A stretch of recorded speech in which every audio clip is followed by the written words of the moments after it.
So welcome everyone to the JB Media Digital Drop-In today. My name is Sarah Benoit. I'm the co-founder and lead instructor of the JB Media Institute, and I'm really excited to talk about one of my favorite subjects, which is how to audit your own social media. So for those of you who don't know me, I have been managing social media since way, way back in 2003, back when people were using things like Dig and Delicious and Stumble Upon. So well before MySpace, well before Facebook and Instagram. I was one of those geek sort of nerds that was online talking to other geeks and nerds. And I sort of fell in love with social media overall. And so I have really watched that industry expand and grow and change. And I'm really always just thrilled to share a lot of the things that I've learned over the course of 20 years, especially because most of them I learned on my own, just practicing social media, putting energy into it, learning lots of different platforms, and exploring what's possible. So as we go through today, I am going to share kind of my perspective on how I'm doing auditing even now, the things that I pay attention to and the way that I deliver audits to clients. So hopefully they are actionable.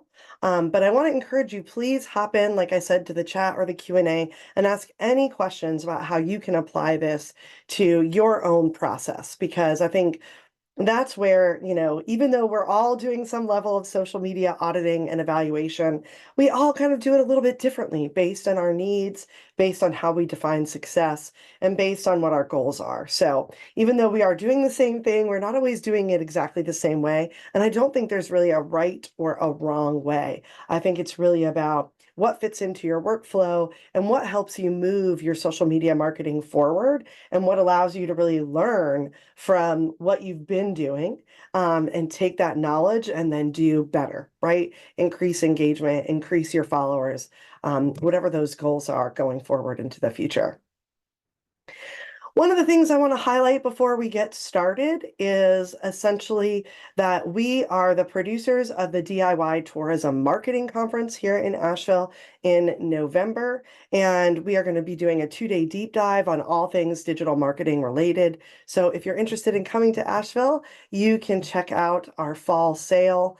And if you can't attend in person, you can attend the hybrid and learn online. So feel free to go to DIYtourismmarketing.com and check out what we've been doing. This is our 8th year, and I'm really excited to have such a great event this year. I'm putting together a lot of cool stuff. Also, for anybody interested in AI, I have been doing a virtual leadership or roundtable for the last about 4 or 5 months called Demystifying AI Ethics. We are going to have another event in September on the 18th. The topic will be automation and job displacement.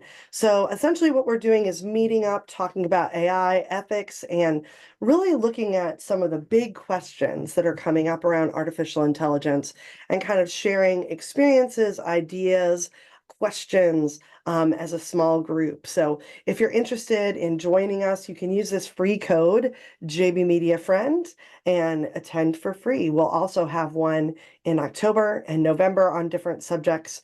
So when you get the slide deck along with the recording later this week, feel free to click this link at the bottom of the slide, and it will take you to where you can sign up for our AI Ethics Leadership Roundtable.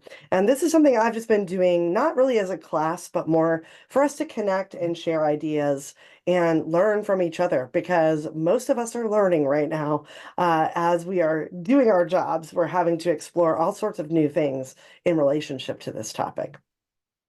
So to start, one of the first things that I do in any audit is I benchmark the fan base growth for whoever I'm working with. And this basically comes down to, can we understand organically how our growth is occurring, right? At what rate it is occurring. And this is a really simple formula, right, that I use to calculate with almost all of my students and clients. Now, if you're doing advertising and you're specifically doing advertising like a likes ad or a profile visits ad with the goal of increasing your following, then you might need to make sure that your data is separating out what you're gaining from your advertising versus what you're gaining from your organic work. And usually you can see that in the insights and the analytics where it sort of differentiates, right, between those things. It'll show you paid versus non-paid. But if you are just looking at your organic growth rates, there's a pretty simple formula for understanding where the benchmarks are. So the first step is to look at either 6 months or 12 months in time and look at the number of new followers, fans, or subscribers that you've gained. So that means looking at, let's say, the last year and where you were at September 1st of last year till now, right? And comparing those numbers. Once I sort of have that number of how many followers or subscribers or likes we have gained in that 6 to 12 month period, I'm actually just going to divide that total number by 6 or 12, depending on how many months that I looked at. And when I do that, I'm basically getting my average organic growth rate. And then once I have that growth rate, I can use that to predict forward and imagine how many followers we will have 6 to 12 months from now, right? So this is very basic math, but as an example, let's say you've grown from 1,202 followers to 459 followers on Instagram since September 1st of last year. That's a 12-month period, and that's an increase of 257 followers. Right? When I divide that by 12, it gives me an average rate of somewhere between 21 and 22 followers per month. And that allows me to say by next September, we should be just over 1,700 followers. So again, this isn't exactly perfect. You may gain more followers or a little less followers, but this gives you a realistic expectation of what you can expect if you change nothing in your strategy and you just keep doing what you've been doing, right? It gives you really kind of clarity around what sort of goals you can actually set. And I think this is very important, especially when you work with a board or a boss or a team, and you have to report kind of how you have grown the fan base over time. And to me, sometimes when people aren't looking at these numbers, they'll say, well, our goal for this year is we want to go from 1,202 to 2,000. Right? And so let's say that was the goal. Well, we know organically, based on our past performance, we're probably not going to hit that goal if we don't do anything different. Right? And so that means we really have to think about if we want to hit that 2,000 mark of followers in the next year, that we're going to actually have to implement some specific strategies towards gaining new followers, whether that's paid strategies, whether that's doing a contest or a giveaway, whether that is partnering with influencers. But if our goal is to hit that 2,000 mark, we know organically speaking, based on what we've been doing, that we're only going to get to just over 1,700, right?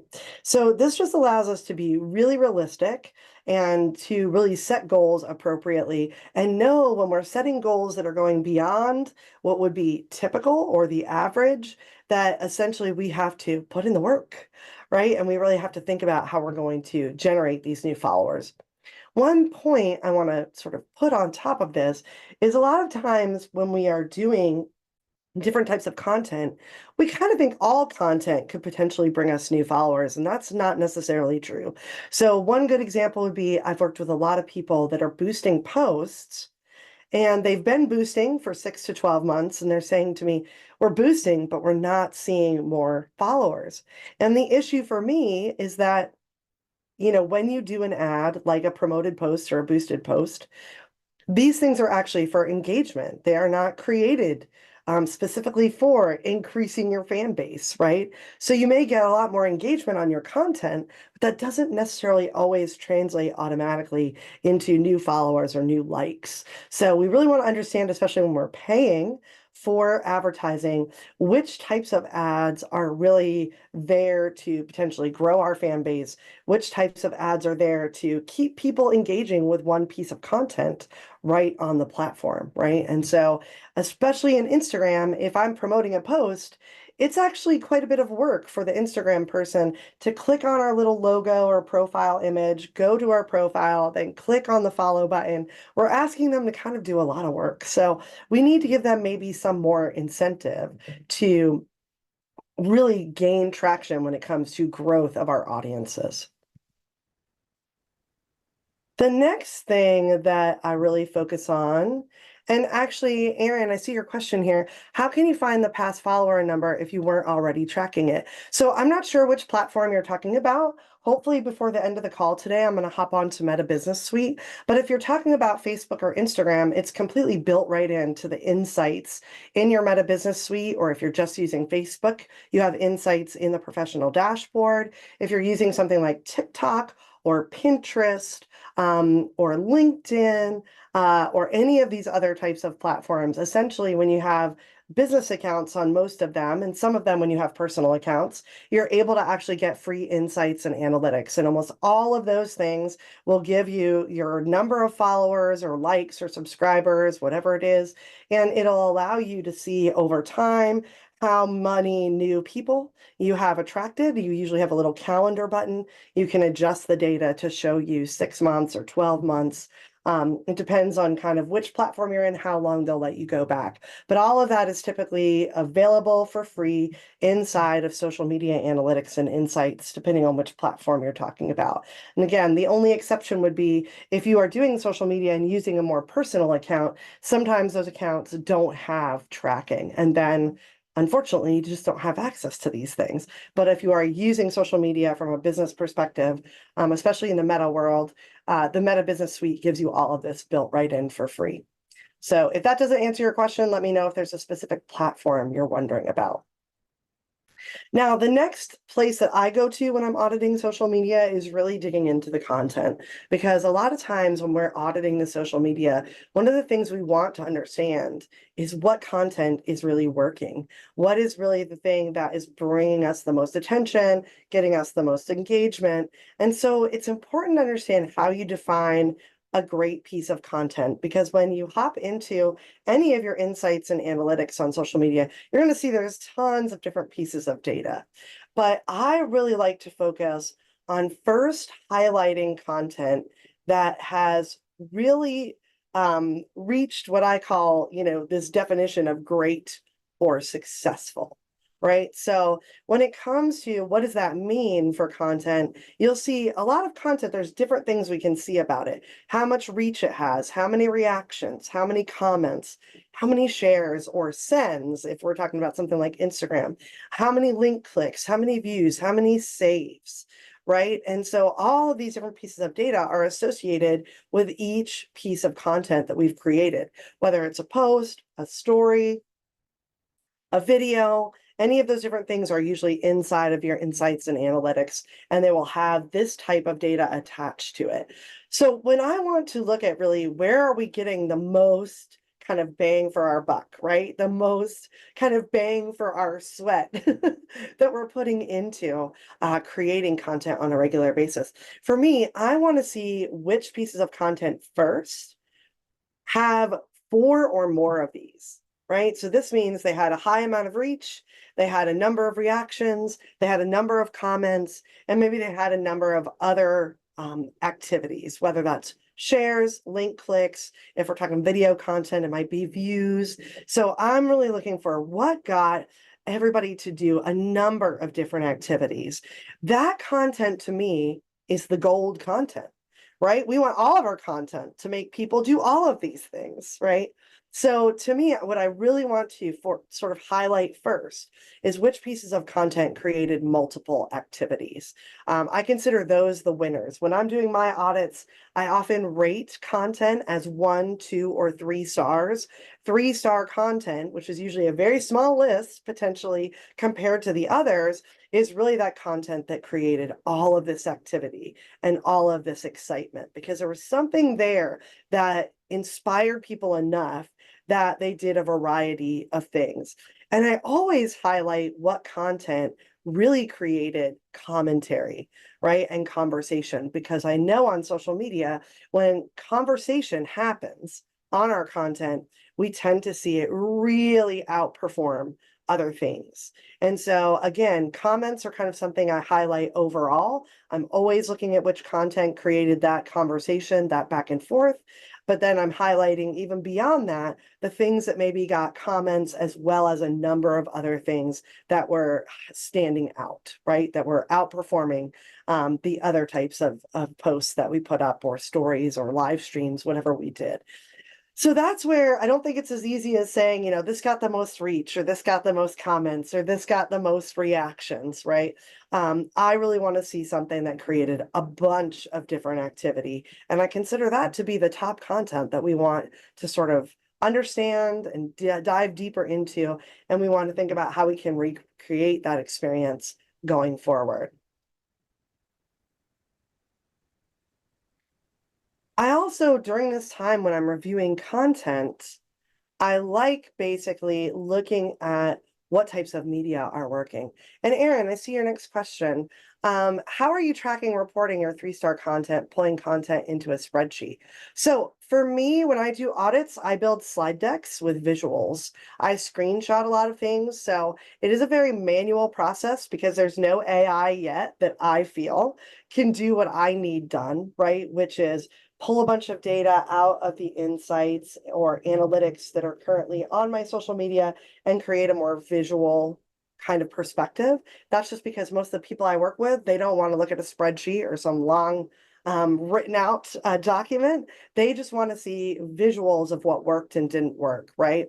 So I'm going to talk about some tips in just a minute of how you can create these reports more easily so that you're not having to kind of go spend a huge amount of time pulling in lots of data. We can talk about why you would do that as a first time thing, but I'll talk about some tips about how you can make auditing part of your whole process. But no, I'm not using spreadsheets. I'm not using any of that. I know there's lots of data people that would focus on that, but for me, I'm often communicating with decision makers, and what they want to really understand is kind of visually what's working, what can we continue doing, and I'm highlighting that and pulling it out literally into a visual, usually a slide deck, and sharing it that way. So again, I'm really fast and good at screenshotting things and dropping them into slides. So it's not like I'm designing that much. I'm really putting together just like snapshots of what I'm already seeing in the data directly on, let's say, Meta Business Suite or Pinterest or TikTok. I can screenshot things on my phone. I can screenshot them on my computer. There's usually a variety of ways I can do it depending on how I'm tracking. And I do want to highlight something based on what you're asking, Aaron. If you're using a third-party tool, let's say something like Sprout Social, or another kind of tracking or scheduling and content calendar software. So something like Sprout Social, Buffer, Hootsuite even, a lot of them have features where they can pull in your analytics and your insights into sort of one area. So if you're not going directly onto, let's say, Meta Business Suite, but you're using a third-party tool, you can still usually pull reports from those tools as well if you're using them. And thanks, Angela. Angela had me do an audit. And again, I built that slide presentation. And Angela, I really appreciate that commentary because you're explaining exactly why I do it this way, even though I think some people would argue it's a little more work in one aspect. But for me, especially when you're going to go to a board or you're going to go to your executive leadership or you're going to go to your marketing director, or even if you're a marketing professional, you're going to your own clients. To me, what I find is the visuals are really valuable more than having spreadsheets of data and, like they said, long written documents. So I'm really glad that worked out for you. That makes me really happy because I know we were working really hard to sort of prove a point so that you could hire that social media team, which is exciting. But again, when I'm looking at content, I'm identifying which pieces of content I think got a number of different activities associated with it. I also start to analyze what types of media are working for us, right? So essentially, when I say media, I mean what types of kind of content styles or mediums are we using, right? So is it reels, stories, photos, carousels, which is multiple photos in one post, live streams? Can I see that out of the different type of photo posts. Some of them were graphics that we created that made a difference. So as I'm analyzing that top content, I start to really pay attention to what types of media is making a difference. So one thing that I'm often going to see is that when we do video tends to boost engagement and boost reach. So that's where in a lot of my auditing, I talk to people about how they are using video and not using video and how they might be able to diversify a little bit and increase their engagement. Mostly because when you use different types of video, like live streaming and reels and stories, which, by video, I mean even just animated content, right? So even just animated graphics count as video content on the platforms because they're MP4 files. Those different types of videos actually might have different impacts. And so I'm really going to look at what is working for us. Where have we seen that we were able to boost some engagement and basically stimulate other parts of the algorithm? Where have we never explored a certain media? And maybe if we have goals like increased engagement or increased reach, we could look at where we can innovate and be a little bit different than we've been in the past and just test out and experiment if that helps us get closer to what we want to accomplish. So, and this goes back to what you were talking about, Aaron. One of the things that I do to save myself time is really look at how we highlight the top 5 posts every month, right? So really instead of, and you can do an audit like I do for a lot of clients and students, where essentially I'm going back over 12 months of data. I'm viewing everything usually in the Meta Business Suite because I do a lot of Facebook and Instagram. Sometimes I do YouTube through YouTube Analytics. I pull all that together into one kind of slide deck presentation. And so that can take me quite a few hours, right? Like I would say most of the auditing I do, depending on the number of platforms, is taking me somewhere between oh goodness, anywhere between maybe like 12 and 20 hours, right? In a lot of cases. But when I am thinking forward after we do that first audit, I'm looking at how we can start compiling this information every month or every quarter and adding it into the deck going forward, right? So that by the time we get to 6 months from now or a year from now, we have already been collecting the data and dropping it in there. And now we can kind of go ahead and analyze at a deeper level and make some decisions and think about some things, right? So to me, over time, when we're doing this, we're able to actually start to spot trends, right? So one of the trends that I've seen across the board over the last year is that carousels are really working for a lot of people. So when you're on Instagram, that becomes sort of those little slides that you click through, whether it's photos or graphics. If you're on Facebook, it kind of creates a little collage of that information. And so I know that overall, out of all the accounts I assessed in the last 12 months, carousels were consistently creating some real strength when it comes to reach and engagement, right? So again, you're going to start to be able to spot those things a little bit faster if you're not just auditing back in time, but you're actually thinking of auditing going forward, right? And as part of your reporting process, so that all the different reporting you're doing on a regular basis in a small way actually eventually equals creating your full year audit at the end of the year.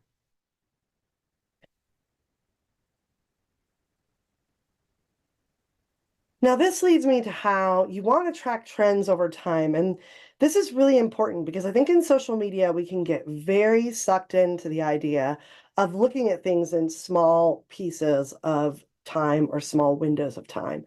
So we can look at how things are doing today. We can look at things how they're doing this week. We can really kind of hyper focus in if we want. But I want to be clear that trends only occur when we can see something repeating itself over a longer period. So the minimum window that I use to define a trend is going to be 6 months. I'd prefer to see 12 months if possible, but I can start there if I need to. And essentially for me, again, a trend is something where we can see it's helping you gain more attention repeatedly, right? It's a strategy that keeps bringing in either more reach, which is more eyeballs, more engagement, which is more activity, or maybe even more link clicks or fans, things like that, that are even more tangible, right? But I really can't say if I've only been watching it for a month that it's a trend, or even 3 months that it's a trend. It could just be something that's happening, right? So trends are really about having this long range view of time. So to me, one of the things that's a little bit of a limitation is that when we're looking at free social media analytics and insights, we can't just go back eternally in the reports. A lot of times we're going to max out at around 12 months, and some reports are only going to let us see 3 months total. And so depending on where you're at in your reporting system, you're just not going to have kind of the ability to adjust the date range to whatever you want. So that's why, to me, it's very valuable every month or every 3 months to be going in and benchmarking things and kind of adding to your slide deck or your documentation so that you have those numbers set aside. The one thing that is true is a lot of the systems you can keep rolling back content. So even though I can't pull reports necessarily, I can still see all of my posts. I've rolled Meta back probably over 2 years, right, to look at content there. But then when I wanted to pull reports from other parts of the system, I couldn't go back 2 years. So that's where there are some limitations to these free tools if you're using them. Again, if you have a paid tool for social media, you might be able to circumvent that because it might be able to pull that data in and present it to you in different ways. But overall, I think the best trends that you can be looking for are the trends that are yours. So even though I'm a big fan of looking at what's kind of trendy out there on the web, right? So my favorite trend from this summer was the demure trend. I'm a big fan. I have some clients and students this year who I think have done great content using that demure trend, right? In really funny ways. So I love doing that because I think it helps you connect in to kind of conversations and things that are already happening online. But I think when it comes to deciding what trends really are important in making decisions, it comes down to the trends that you actually see in your own data with your own audiences. So those larger trends, we may match those, we may not, right? But what matters most is what our network, our community, our region, our audiences are doing and what we can see them doing repeatedly over 6 to 12 months, right? And so when I'm looking for the trends in our own content, I'm looking for a variety of things, right? Can I see anything that really works with hashtags over time? If it's a product company, are there certain products that seem to get more activity, more excitement, more click-through? Are there different topic areas that seem to get people more excited, whether it's humorous topics, entertainment type topics, educational topics? Is there something where when we tap into a certain topic area, we see that more people respond, right? Are there certain people that we talk about that get more attention?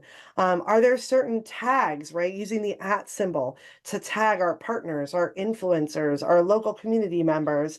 Are there certain at tags in that group that are making a big difference? Or is just tagging other people making a difference in our content, right? So I see that very often in different types of audits I do, where when you tag in other people into the conversation, we see the conversation expand, right? And so we want to keep doing that.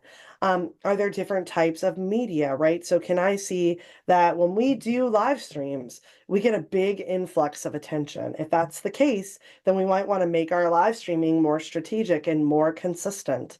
Are there events that we're doing that seem to attract more attention? I've worked with a lot of destinations like Angela's, where I know there are some events that are driving big amounts of engagement and excitement, right? I know Angela in Granville County has an awesome wedding expo that has been able to expand into its own social media presence because of the strength of that event, right? And so when we're looking at these trends in our own audiences, we're really discovering what do people want and need, and how can we listen to that and respond to that in a bigger way.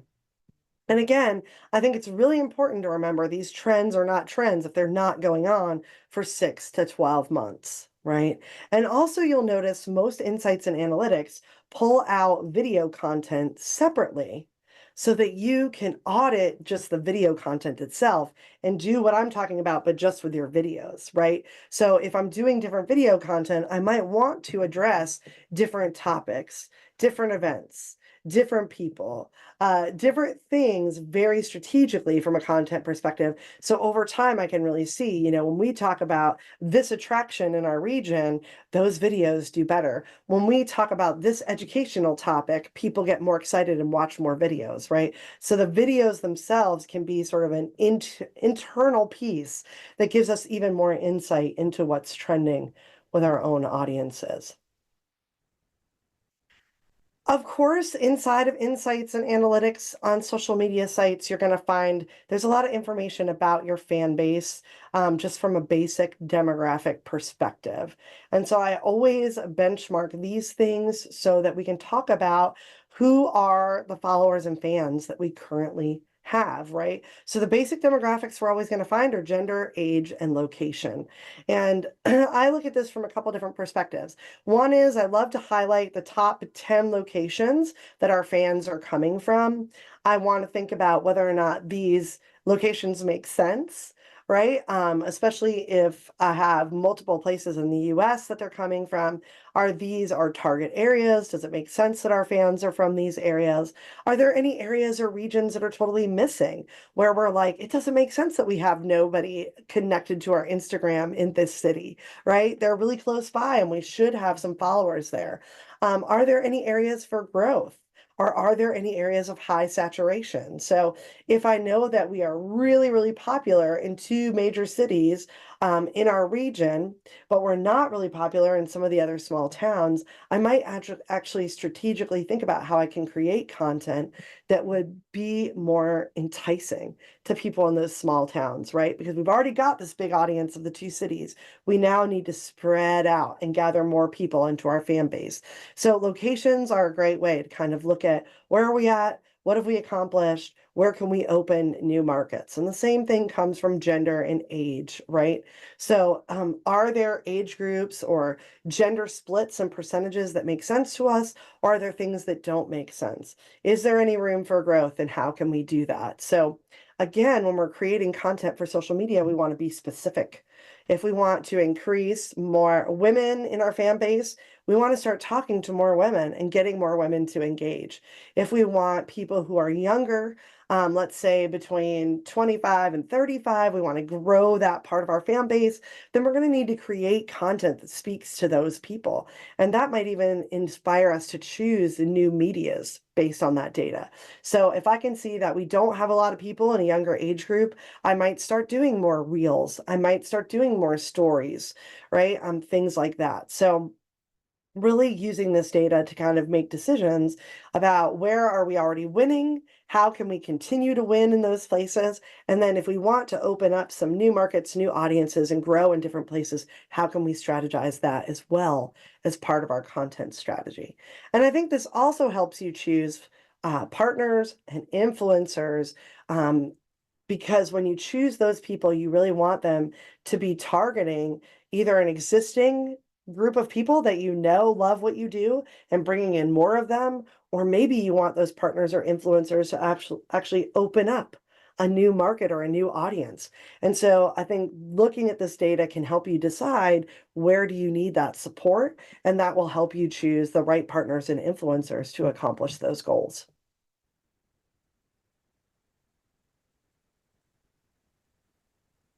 So I know we're coming up to the end here. I want to just remind you, you can put any questions in the Q&A or drop them in the chat, and I'm glad to answer them.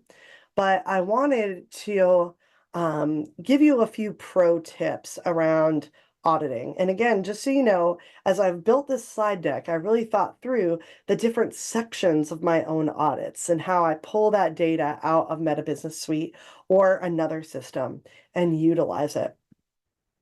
And so, how do you master the art of this? Because I really think if we all want to save time and energy and really know what's happening with our social media and be able to speak very clearly about it all throughout the year, the art of auditing is really, again, not always looking backward, but looking forward, right? And actually implementing this as something that we are thinking about and doing every month or every 3 months, and we're building on what we're learning as we go. This is actually not only going to allow us, again, at the end of 12 months from now, to have really great things to share with the other people who need to know about our social media performance, but it's also going to inform us as we go along, and it's going to help us think more strategically as we're doing social media on a regular. And I think this is very important because social media can be such a grind, right? And that grind can sometimes take us away from the more bigger picture and strategic thinking that we need to do to be really successful.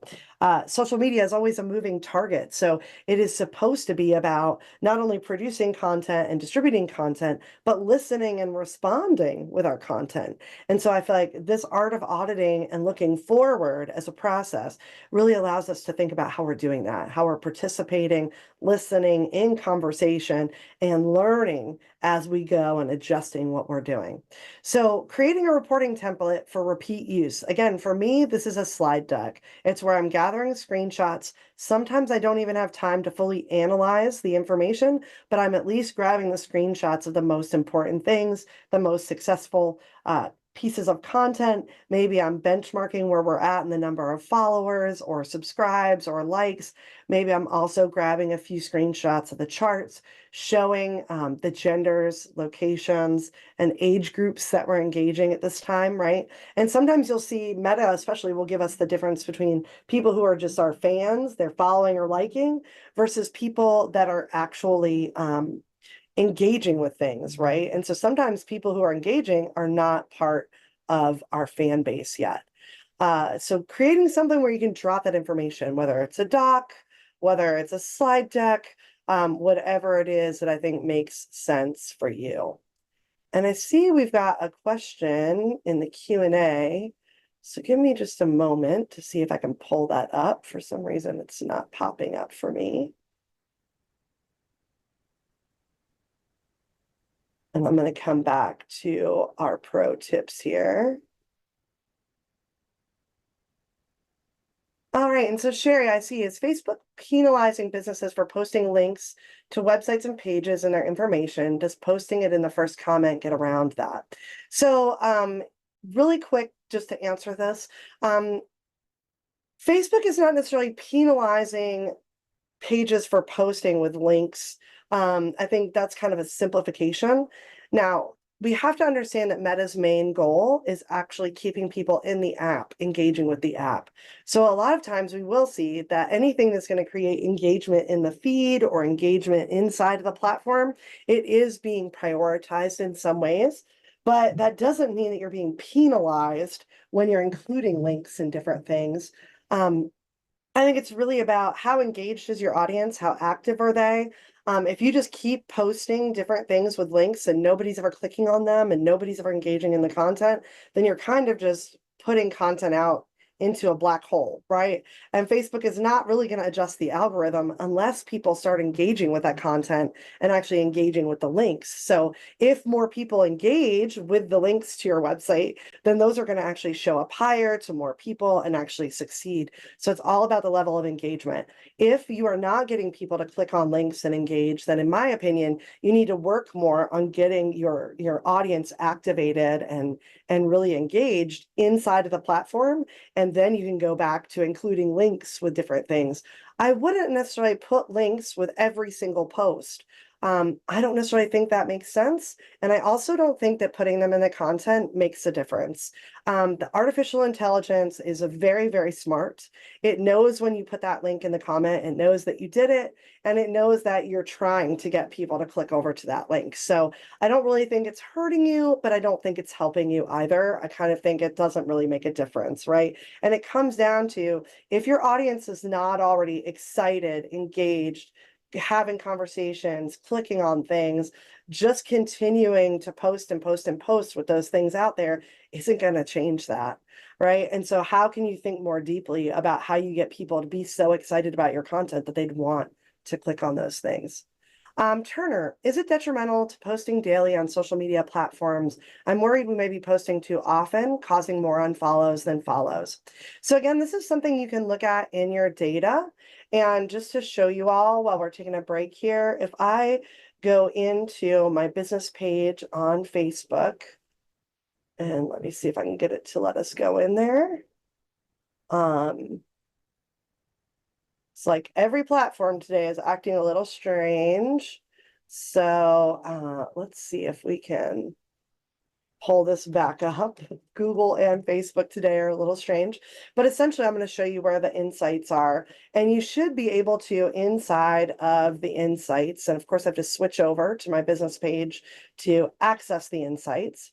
And you'll see I have insights for Facebook here, but if I have Instagram and Facebook connected, I go into Meta Business Suite and I have insights here, and this opens up all of the different information. This is where I can dig into things like the follows and unfollows. So I do suggest that if you see that you're getting a lot of unfollows, that you really start to analyze why you think that's happening and when it's happening. So can you see when people are unfollowing? Is there something that you can associate with those unfollows? And typically, depending on the size of your page, unfollows are normal. So the larger your page gets, the more unfollows you'll probably see. And so as long as it's not crossing over, let's say 5-10%, if it's in that 5% or lower range, then you're probably okay. But if you're seeing like sort of a mass exodus, that's a different thing. I don't think posting daily can drive unfollows, in my opinion, because the truth is, even when you have a really active account, when you post, you'll be lucky if approximately 10% of your audience sees it. If you have a highly engaged audience, it could go up a little bit more. But the truth is, on average, most people, less than 10% of their fans see whatever they post. So it's very hard to kind of overwhelm people with content or be too redundant with content. I think posting daily is fine. I don't think it's a bad thing, but if you are struggling with engagement, you're struggling with reach, you're not seeing the activity that you want, then there needs to be a deeper discussion about what's going on with the audience and why they're not engaged. There could be a lot of different things that could be causing that. And so we really want to kind of dig into, again, what content is working. If there is any, can we evaluate why that's working? And can we sort of dig into the demographics and make sure that we're targeting the right people and that our audience that we've built is the correct audience, right? But I don't think we can say that it has anything to do with posting daily. Posting once a day is normal. If you're posting more than once a day, then there might be some questions to ask about how frequently and whether or not your content is competing against itself in the feed. And then Layla, how do you adapt? How do you adapt the same media to different platforms? For example, we had a semi-viral reel on Instagram, 149,000 K reach. That same reel received 7,000 on Facebook, are great pieces of content, vary drastically in performance by platform. So yes, that's normal. The people that you're connected to on Facebook are not the people that you're connected to on Instagram. And not only might they not be the same people, but those communities are vastly different. So we don't always see that the content that's successful on Facebook is exactly the same as the content that's successful on Instagram or TikTok or Pinterest or anything else. It should be unique, in my opinion. And essentially, there's going to be many times where you'll have something that goes very viral on one platform and it doesn't happen on the other platform. So that is actually really more about the fact that these communities are not identical. They're not the same. They're probably different people in different places, doing different things for different reasons. The way they engage on different platforms is different. The style of content that's popular might be different. The trends are different. So we can't consider apples to apples when we're talking Facebook and Instagram. They are truly unique and they should be unique. So I consider them separate things, even though I analyze them from the same insights inside of Meta. I consider them different communities, and I want to really think of them as different tools, right? They're not the same tool, and we can't expect the same results from both. And so here we go. Aaron, how many 3-star posts do you typically collect per month? I know it probably depends on the size of the client.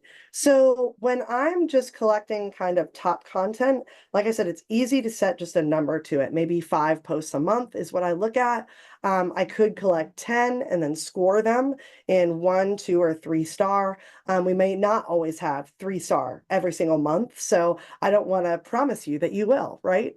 We kind of don't know because it depends on how you've been doing your social media and where you're at, especially when it comes to engagement and activity. When I am putting together my final audit, that's where I'll look at the top content that I found and I'll sort of score that. And then I might go back in and take a look at some of the other content to kind of see again if I can see any additional trends, right? So the things that the top content gives me, again, each month the top content could be 3 star, it could be 2 star. I don't really know until I'm looking at it. But essentially, I'm kind of pulling in additional content. Usually when I fulfill an audit for people, I will have probably 20 to 40 different slides, depending on how much content I was basically looking at over the course of that year, and I organize all of it, right? But again, due to time, each month, some people we pick the top 3 posts a month, sometimes we pick the top 5. And again, if we're doing multiple platforms, we've got 3 to 5 on Instagram, 3 to 5 on Facebook, 3 to 5 over here on TikTok, right? So we're going to have more content when we pull it all together. Um, yeah, and Angela, what time you post is so important. So again, when I'm looking at content, I'm analyzing it. When I screenshot it, I'm able to see exactly what date and time we posted it. So sometimes I can see a trend where we're getting more engagement in the morning or we're getting more engagement in the evening, right? So that's something that I really look for sure. So I know we're right at 1 o'clock. I want to really quick just hop back. And again, you can see the insights here. I do want to say that essentially all platforms have some level of tracking for the most part. I'm a big fan of TikTok's analytics. I love Pinterest analytics.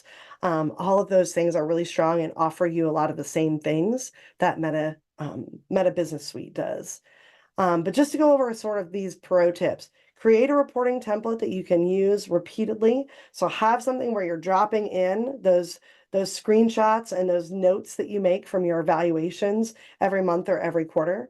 Again, don't go back in time, look forward. You can go back in time, especially for your first audit if you would like to. But I think stopping and trying to go back over 6 to 12 months of data is actually way more time consuming. Don't focus on vanity metrics. So be aware that, some things are really not directly related to how you define success, right? So your brand defines success. You want to pull metrics that are focused on achieving that success. So for some people, they really care about reach, but for other people, they really care about link clicks over to the website, right? And so, or engagement, right? That's comments, that's reactions, that's shares. So we really don't want to get caught up in things that other people think are important. We want to define our success and choose metrics that are really helping us make a pathway to our goal. Remember, you'll never do it all. So everything you can see in insights, you'll never analyze it all. You'll never need it all. It's really there for you to have to be the one to prioritize what matters and doesn't matter. And I think that in and of itself takes just clicking through the insights and the analytics and getting used to it.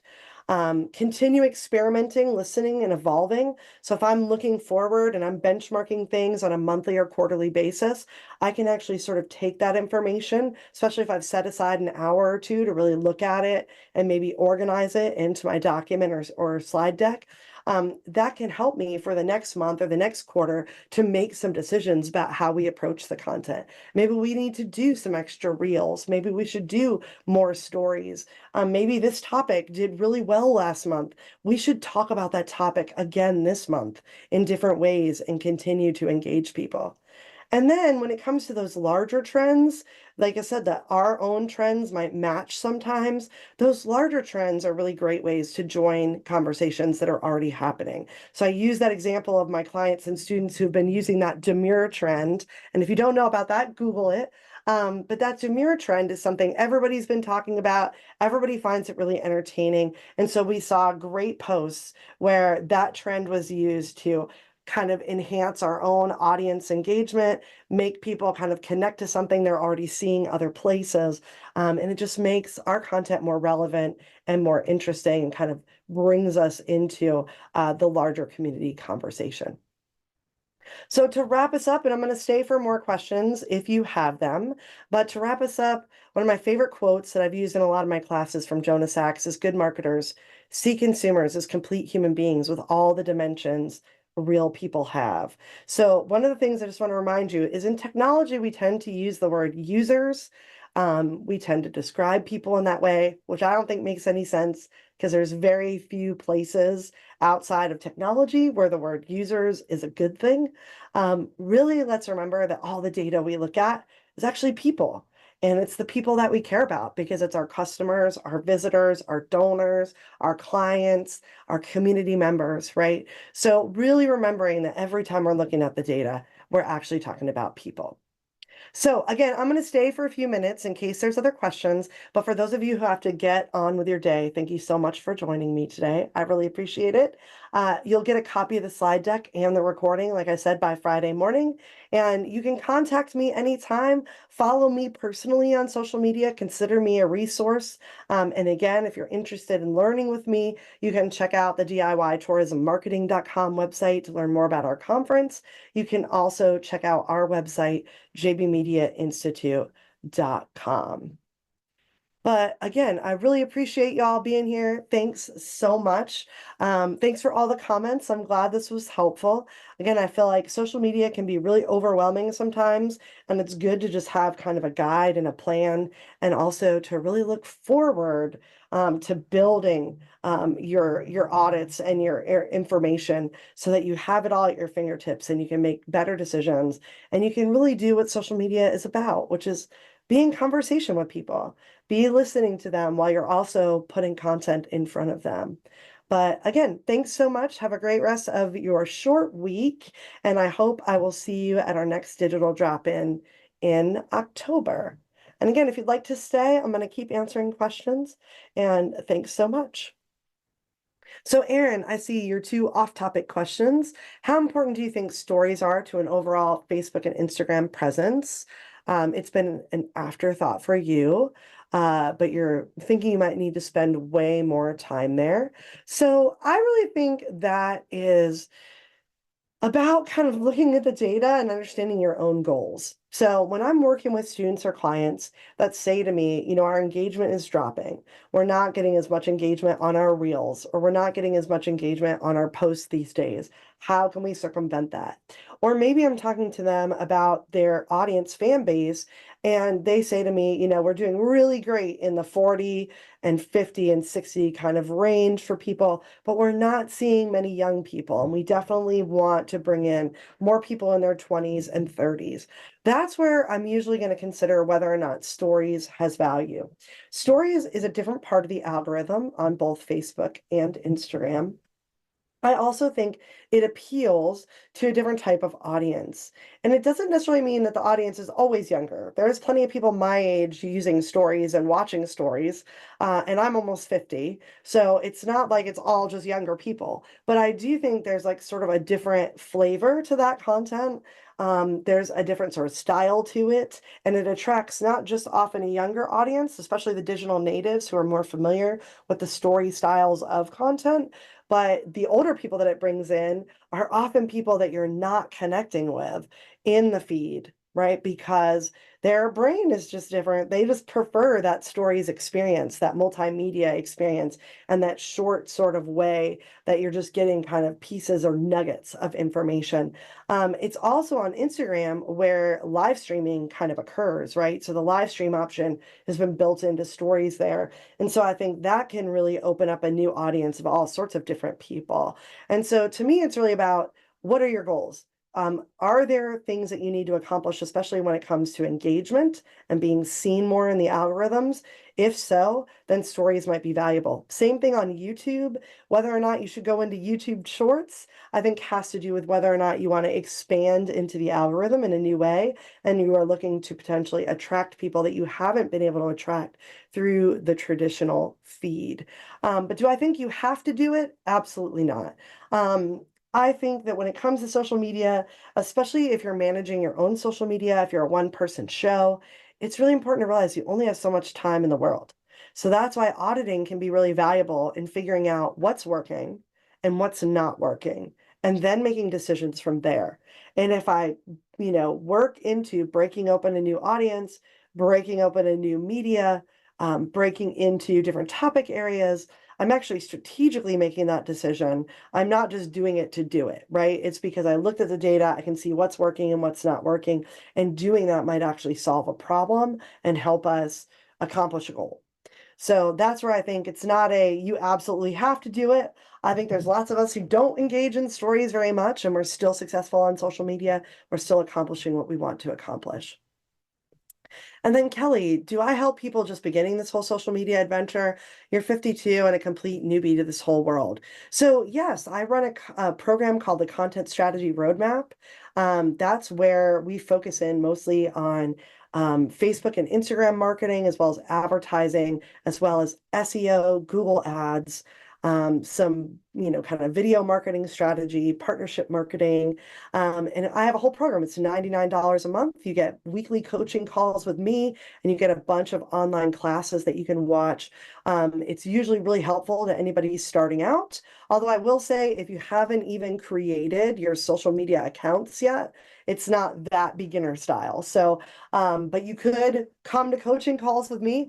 I could walk you through that process and help you out with that. And then you'd be able to and willing to jump into the content once your accounts are up. But I definitely help a lot of people who are new to just marketing in general, right? So they might be on social media, they've started a business, they're an artist who's starting their own venture, whatever it is, they're maybe new to the marketing profession, and they need some support in understanding the marketing kind of perspective.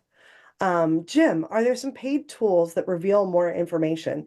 Hootsuite, for example. I'm a beginner at this, or might there be insights that are not so valuable to a beginner? So again, I'm going to be honest. My way of teaching students is that you should start at the source. So I'm a big fan of things like Sprout Social, which is probably my more favorite tool for pulling in different data. The issue with third-party tools is that in order to pull in data from insights from things like TikTok, Facebook, Instagram, they have to have a connection to the API. And social media companies historically change their API. So things like Hootsuite, they will have access to some data for a while, and then it'll go away, and then it'll come back, and then it'll go away. So when you're paying a tool, it's hard because you can't always guarantee it's going to be able to bring in the data at all times. That being said, it is getting more stable as we go forward into the future, although AI is kind of throwing a wrench in things.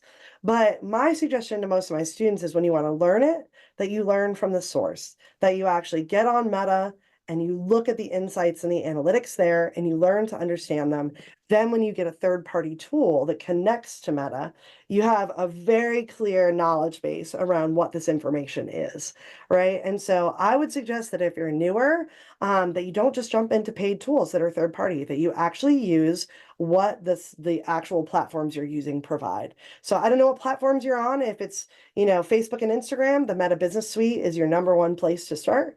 Pinterest has amazing analytics. TikTok has amazing analytics. So I suggest you get to know their systems first. You get really good at it, and then you start implementing third-party tools. Most of them, yes, will be paid. And again, Sprout Social is probably my favorite.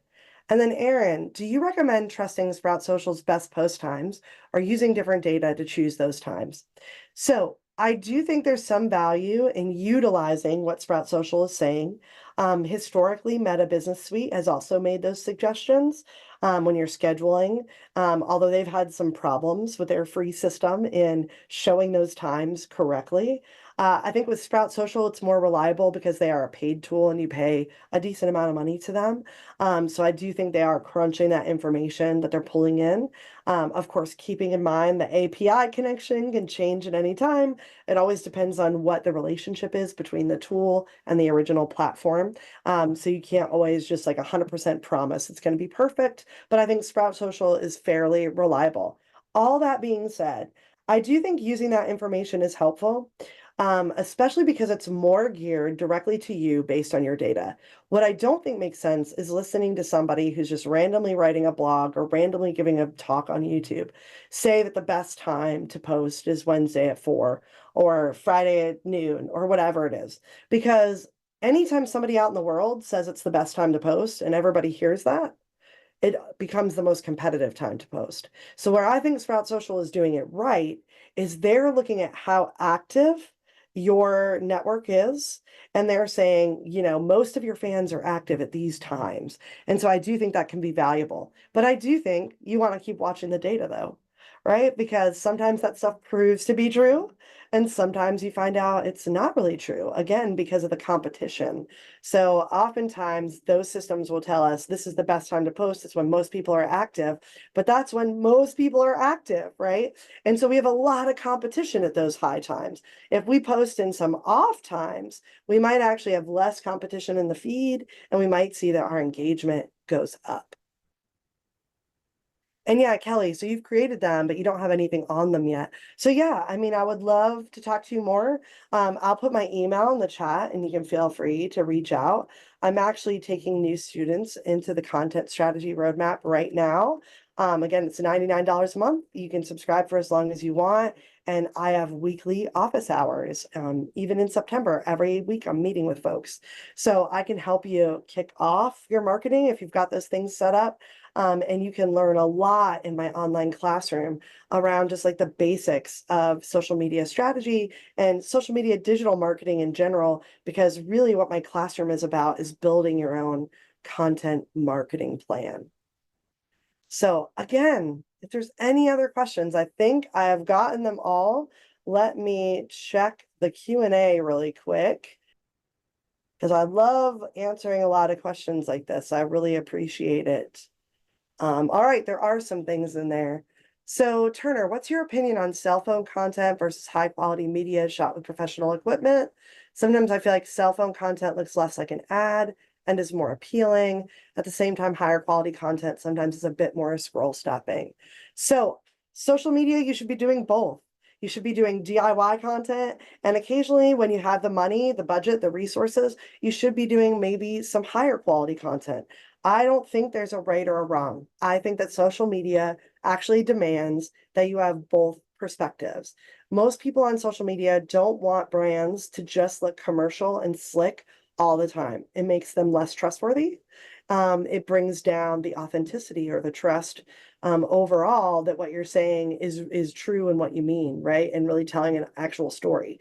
So when we have really great high-end content, that's going to serve a purpose. But when we're being more DIY, what we're doing is bringing more realness into the social media. We're actually showing people that there's humans behind this business and the brand, and that actually is super beneficial as well. So they both have power, and I think your strategy should include both, and you shouldn't be sacrificing one for the other.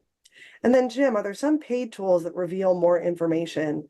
I think I answered this in the chat.